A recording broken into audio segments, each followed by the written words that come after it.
ओम शांति। 21 जुलाई 2023। बाबा के महावाक्य। मीठे बच्चे, सारी सृष्टि का पालन करता एक बाप है। वह कभी किसी की पालना नहीं लेते, सदा निराकार हैं। यह बात सिद्ध कर सबको समझाओ। प्रश्न: गॉडली स्टूडेंट की पहली मुख्य निशानी क्या होगी? उत्तर: गॉडली स्टूडेंट कभी भी मुरली सुनने बिगर नहीं रह सकते। वह ऐसे नहीं कहेंगे कि हमें मुरली सुनने की फुर्सत ही नहीं मिलती। जहां भी हैं, पॉइंट्स मंगाकर भी पढ़ेंगे। कितनी अथाह पॉइंट्स चलती हैं। अगर मुरली नहीं सुनेंगे तो धारणा कैसे होगी? यह पढ़ाई है। सुप्रीम टीचर पढ़ाने वाला है, तो बच्चों को मुरली कभी मिस नहीं करनी चाहिए। गीत: तुम्हें पाके हमने जहां पा लिया। ओम शांति। अब तुम आत्माएं बाप को जान गई हो। बच्चे जानते हैं एक ही शिव बाबा है, जिसको कोई भी सूक्ष्म व स्थूल शरीर नहीं मिलता है। ब्रह्मा विष्णु शंकर का भी सूक्ष्म शरीर दिखाते हैं, नाम भी है। बच्चे समझते हैं उनमें आत्मा है, सूक्ष्म शरीर है। इस समय तुम बच्चे त्रिलोकीनाथ बनते हो। लक्ष्मी नारायण को कोई त्रिलोकीनाथ नहीं कहेंगे। लक्ष्मी नारायण इन 3 लोक, मूल वतन, सूक्ष्म वतन, स्थूल वतन को नहीं जानते। हर एक बात बुद्धि से निर्णय करनी है कि राइट है या रॉन्ग है। सिर्फ जो सुना सत सत कहना, यह तो भक्ति मार्ग है। यहाँ तो अच्छी रीति समझना है। बरोबर ब्रह्मा विष्णु शंकर को सूक्ष्म शरीर है। सिर्फ एक ही शिव निराकार है। मंदिर तो उनके अनेक प्रकार के बने हुए हैं और नाम भी अनेक प्रकार के रख दिए हैं। ढेर मंदिर हैं जहां लिंग रखा रहता है। बॉम्बे में है, उसको बाबुरी नाथ कहते हैं। है तो एक शिव। विलायत आदि तरफ भी बहुत नाम रखे हुए हैं। अभी बच्चे जानते हैं हम आत्मा हैं। परम पिता परमात्मा हम बच्चों को समझा रहे हैं, तीनों लोकों का ज्ञान दे रहे हैं। इस समय ही तुम त्रिलोकीनाथ हो, क्योंकि तुम जानते हो। जब तक कोई जाने नहीं तो नाथ कैसे बन सकते? सिर्फ ब्रह्मा की औलाद ब्राह्मण ही त्रिलोकीनाथ हैं, जिनको तीनों लोकों की नॉलेज है। नॉलेजफुल ब्लिसफुल बाप है। वह निराकार बाप हमको नॉलेज दे रहे हैं। कोई साकार मनुष्य को गॉड नहीं कहा जा सकता। यहाँ तो सर्वव्यापी कह देते हैं। अभी तुम बच्चे समझ गए हो, गॉड फादर एक ही निराकार शिव है, जिसकी पालना भी नहीं होती है और सभी की पालना होती है। आत्मा छोटे शरीर में आती है, गर्भ में तो अपना अंगूठा चूसती है। शिव बाबा को अंगूठा नहीं जो चूसना पड़े। शिव बाबा कहते हैं, मैं तो गर्भ में ही नहीं जाता हूँ और सब तो गर्भ में जाते हैं। फिर उनकी पालना भी होती है। माँ जैसे खाना आदि खाती है, कोई खट्टी चीज खाती है तो उसका असर बच्चे पर पड़ता है, तो बच्चे को नुकसान होता है। शिव बाबा पूछते हैं, हमारी तुम पालना कैसे करेंगे? हमको तो कहते ही हैं सृष्टि का पालन करता, तो मेरे ऊपर कोई है नहीं। इन बातों को अच्छी रीति समझना चाहिए। विचार सागर मंथन कर पॉइंट्स निकालनी चाहिए। बरोबर शिव बाबा बाबा है, उनको माशूक भी कहा जाता है। सभी मनुष्य मात्र आशिक हैं उस माशूक के। तुम सब सजनिया हो, वह साजन ठहरा। साजन है निराकार, कोई साकार व आकार को साजन नहीं कहा जा सकता। सभी का माशूक एक ही निराकार बाबा है। निराकार आत्माएं अपने माशूक को याद करती हैं। याद क्यों करती हैं? जरूर कुछ न कुछ तकलीफ है। सभी भक्त भगवान को याद करते हैं। यह आशिक माशूक निराकारी है। वह जो साकारी आशिक माशूक होते हैं, उन्हों की भी महिमा है और वह बहुत थोड़े होते हैं। एक दूसरे के शरीर पर फिदा होते हैं। उनका कोई विकार के लिए प्यार नहीं होता है। सिर्फ एक दो को देखते रहते। देखने बिगर सुख नहीं आएगा। शरीर को याद करते हैं, कहाँ भी बैठे रहेंगे। समझेंगे हमारे सामने माशूक खड़ा है, उनको साक्षात्कार होता है, क्योंकि वह पवित्रता का प्रेम है।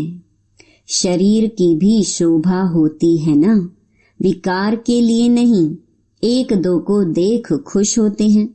खाते हुए उनकी याद आई, बस खाना भूल जाएगा, उनको ही देखते रहेंगे। वह भी थोड़े होते हैं। यहाँ तो सभी के सभी आशिक हैं उस माशूक शिव बाबा के। परंतु कितने थोड़े सच्चे आशिक बनते हैं जो पास विद ऑनर्स होते हैं। 8 दानों की कितनी महिमा है। तो जब भक्तों को भगवान मिला है तो उनको कितना याद करना चाहिए। बाप कहते हैं, बच्चे निरंतर मुझे याद करो, क्योंकि मेरे से तुमको बहुत सुख मिलता है। वह तो करके अल्पकाल का सुख मिल जाता है, आपस में बहुत लव रहता है। यह फिर है बेहद के बाप से बेहद का लव। बेहद का प्यार एक में रहता है। बच्चे जानते हैं उनका कोई शारीरिक नाम नहीं है। विष्णु के 2 रूप लक्ष्मी नारायण की जरूर डिनेस्टी होगी। सतयुग आदि में लक्ष्मी नारायण का राज्य होगा तो जरूर प्रजा भी होगी। बुद्धि भी कहती है सतयुग आदि में इतने होंगे, फिर वृद्धि होती जाएगी। सतयुग आदि में लक्ष्मी नारायण का राज्य था। बरोबर जमुना के कंठे पर राधे कृष्ण की राजधानी थी। गंगा जमुना आदि यह तो बहुत नदियां हैं। नदी किनारे रहते थे। यह जो दिखाते हैं सागर में द्वारिका डूबी आदि, ऐसी कोई बात नहीं। ना कोई सागर के किनारे देवताओं के गांव होते हैं। यह बंबई थोड़े ही होगी। अभी यह तुम्हारी बुद्धि में है। Most beloved God father, Christ को गॉड फादर नहीं कहेंगे। जानते हैं क्राइस्ट मैसेंजर है। परम पिता परमात्मा ने उनको भेजा है। आते हैं निराकारी दुनिया से। उनको गॉड फादर नहीं समझते, प्रीसेप्टर समझते हैं। हिंदुओं को पता नहीं है हिंदू धर्म कब और किसने स्थापन किया। हिंदू धर्म तो है नहीं, आदि सनातन देवी देवता धर्म है। आदमशुमारी जनगणना में अगर हमसे पूछते हैं तो हम कहेंगे हम तो ब्राह्मण हैं। इस समय हम कोई हिंदू थोड़े ही हैं। इस समय हम हैं ही ब्रह्मा मुख वंशावली ब्राह्मण। परंतु तुम भल ब्राह्मण धर्म बताएंगे, वो फिर भी हिंदू में डाल देंगे। वहां स्वर्ग में तो आदमशुमारी होती ही नहीं, क्योंकि है ही एक देवी देवता धर्म, तो पूछने की दरकार ही नहीं। यहाँ बहुत धर्म है, इसलिए पूछते हैं। यह सब बातें बाप बैठ समझाते हैं, तो बुद्धि से बाप को याद करना है। वह है ही निराकार और उनका एक ही नाम है। ब्रह्मा विष्णु शंकर के भी आकारी चित्र देखने में आते हैं। शिव का कहाँ है? समझते भी हैं यह भगवान है। हम अपने को भगवान कहला नहीं सकते। आत्माएं तो पुनर्जन्म लेती हैं, ऐसे नहीं बाप भी पुनर्जन्म लेते हैं। अभी तुम तीनों लोकों को जानते हो, इसलिए तुम्हारा त्रिलोकीनाथ नाम है। जानने वाले ही नाथ हुए। तुमको अब त्रिलोकी का ज्ञान है। तुम ब्राह्मण ही जानते हो और कोई भी जान ना सके। सतयुग में यह ज्ञान ही नहीं रहता, यह सिर्फ तुमको मिलता है, इसलिए तुम्हारा नाम बाला है। देलवाड़ा मंदिर में शिव आदि देव आदि देवी और तुम बच्चे हो, क्योंकि तुम मददगार बनते हैं। उन्हों को मैं जानता हूँ, क्योंकि तुम अभी सर्विस करते हो। बाप आते हैं पतितों को पावन बनाने, तो तुम बच्चों की मदद लेते हैं। बाप कहते हैं जो जो मेरे मददगार बनते हैं उन्हों को मैं जानता हूँ। यह तो कोई भी समझ सकते हैं, जिसकी एवज फिर तुमको स्वर्ग का मालिक बनाते हैं। स्टूडेंट सब एक जैसे तो नहीं होंगे। शिव बाबा की दुकान है मनुष्य को देवता बनाने की, फिर उनमें नंबरवार हैं। महारथियों का सेंटर जरूर अच्छा चलता होगा, समझेंगे अच्छे सेल्समैन हैं। शिव बाबा के सब दुकान हैं। तुम अविनाशी ज्ञान रत्नों का व्यापार करते हो। यह बाप कितना साधारण है, कितना फर्क है सच और झूठ का।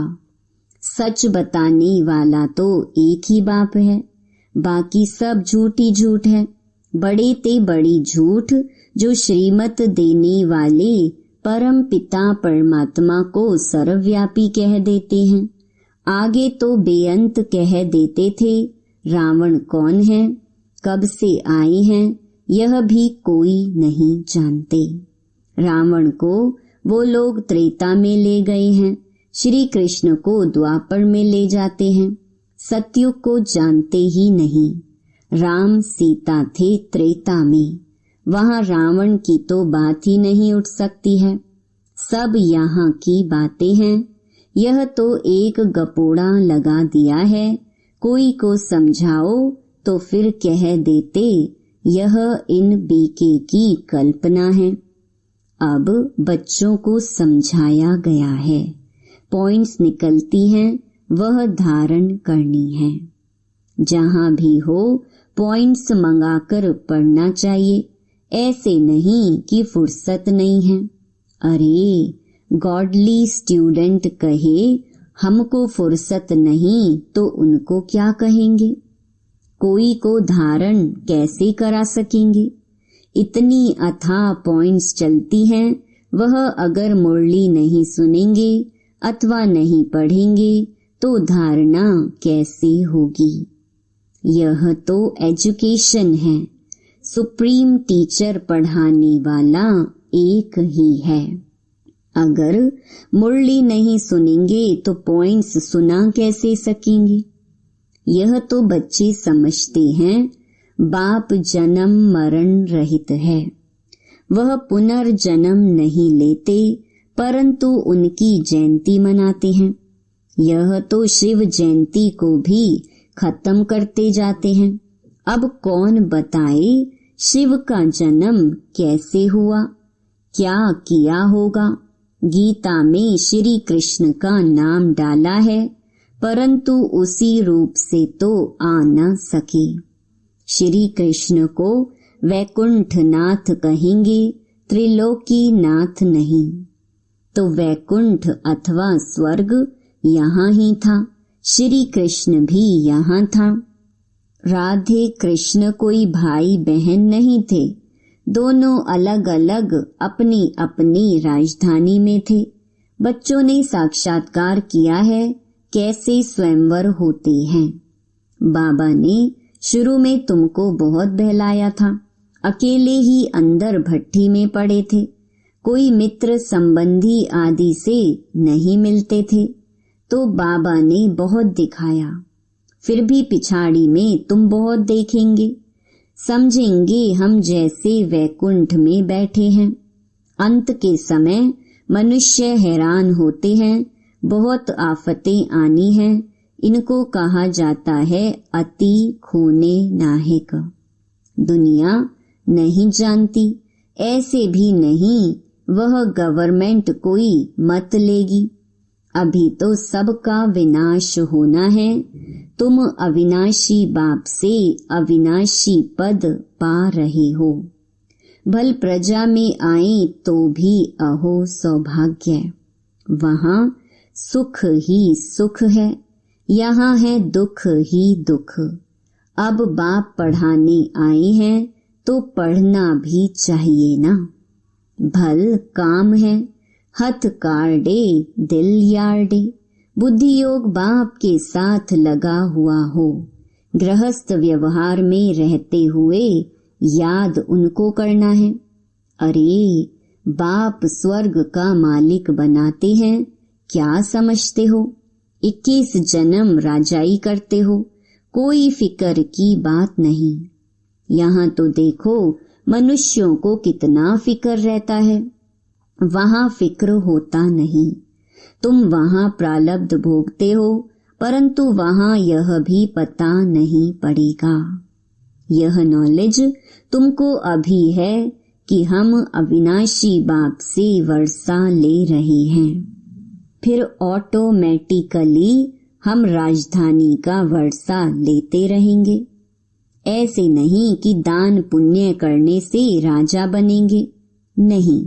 इस समय के पुरुषार्थ की वह प्रारब्ध है, तो कितना पुरुषार्थ करना चाहिए जिससे 21 जन्म की प्रारब्ध बनती है।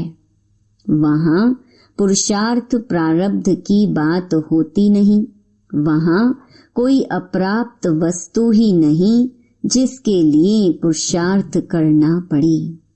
सब धनवान हैं। यहाँ मनुष्य पढ़ते हैं कि हम जज बने, डॉक्टर बने। वहाँ तो ना जज ना डॉक्टर आदि होते, वहाँ कोई पाप करते ही नहीं, वहाँ कोई चोर चकार होगा नहीं। तुम सारे विश्व के मालिक बनते हो, कोई बात की परवाह नहीं रहती। अन्न आदि पर पैसे लगते नहीं। यहाँ भी बाबा के होते 8-10 आने मन अनाज मिलता था, तो उनसे आगे क्या होगा। अब तो कितनी महंगाई है, अजुन महंगाई और बढ़ेगी, फिर सस्ताई हो जाएगी। ड्रामा अनुसार सब कुछ तुमको मिलना है, उनकी मदद से तुमको राजधानी मिलनी है। 2 बंदर लड़ते हैं, मक्खन तुमको मिलता है। दुनिया थोड़े ही जानती है कि तुमको पढ़ाने वाला कौन है। यह है भी गुप्त वेश में, तुमको 1 सेकंड में वैकुंठ की राजधानी दे देते हैं। खुदा दोस्त की कहानी है ना। यह महिमा बाप की है। अच्छा, मीठे मीठे सिकी लधे बच्चों प्रति मात पिता बाप दादा का याद प्यार और गुड मॉर्निंग। रूहानी बाप की रूहानी बच्चों को नमस्ते। धारणा के लिए मुख्य सार। पहला, अच्छा होशियार सेल्समैन बन अविनाशी ज्ञान रत्नों का व्यापार करना है। अविनाशी प्रालब्ध बनाने के लिए अपना बुद्धि योग एक बाप से लगाना है। दूसरा, पास विद ऑनर होने के लिए सच्चा सच्चा आशिक बनना है। निरंतर एक माशूक की याद में रहना है। वरदान, सर्वशक्तिमान के साथी बन सर्व के प्रति शुभ भावना रखने वाले चिंतन व चिंता मुक्त भव। कई बच्चे चिंतन करते हैं कि फलाने की बीमारी ठीक हो जाए, बच्चा व पति ज्ञान में चल जाए, धंधा ठीक हो जाए। यह भावना तो अच्छी है, लेकिन आपकी यह चाहनाएं पूर्ण तब होंगी जब स्वयं हल्के हो बाप से शक्ति लेंगे। इसके लिए बुद्धि रूपी बर्तन खाली चाहिए। सभी का कल्याण चाहते हो तो स्वयं शक्ति स्वरूप बन सर्वशक्तिमान के साथी बन शुभ भावना रख चलते चलो। चिंतन व चिंता मुक्त बनो, बंधन में नहीं फंसो। स्लोगन, जो प्रश्नों से पार रहते हैं वही सदा प्रसन्न चित्त रहते हैं। ओम शांति।